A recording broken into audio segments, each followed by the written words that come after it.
આજ રોજ રામોપદ સદી પ્રાથમિક શાળા ધોરણ 1 થી 5 ની સ્કૂલ આવેલી છે।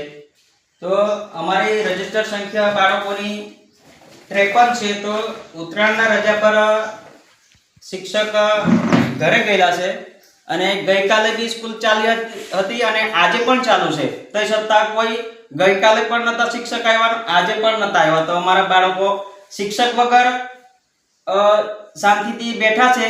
તો અમારા શિક્ષકનું બાળકોનું ભવિષ્યનું શું? શિક્ષક વગર અમારી શાળા ચાલે છે।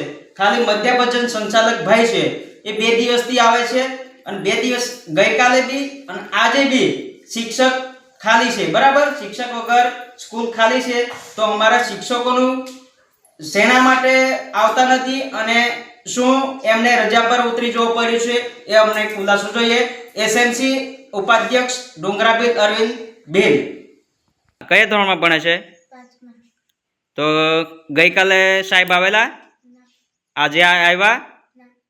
તારે ભણવું છે કે પછી શું કરવાનું છે? રાસુમાં મજૂરી જવાનું છે પોટલા લઈ? ભણવું છે ને? તો સાહેબ આવે છે? આજે નહીં આવ્યો ને? કાલે હો નહીં આવ્યા? ઉત્તરાયણના રજા પર ગયેલા પછી 2 દિવસ ચાલુ સ્કૂલમાં આવ્યા નહીં। નસવાડી તાલુકો છોટાઉદેપુર જિલ્લો રામાપર સદીની અંદર આશરે 1400 થી 1500 માણસોની વસ્તી છે। એની અંદર 53 બાળકો જે અમારી સરકારી સ્કૂલ છે પ્રાથમિક શાળા 53 બાળકો રજીસ્ટર છે। એની અંદર આજે શિક્ષક 2 દિવસથી ઉત્તરાયણની રજા પર ગયેલા, તે હજુ સુધી આવ્યા નહીં કહેવાય। અને અમારા જે બાળકો જે 53 છે એ નાના નાના ભૂલકાઓ જે ભણવા આવે છે, પણ એને કોના સહારે એ ભણે છે। અને આજથી 5 કે 10 દિવસ અગાઉ આ છોકરાને વાગી ગયેલું, એને 4 ટાંકા આવ્યા હતા કહેવાય।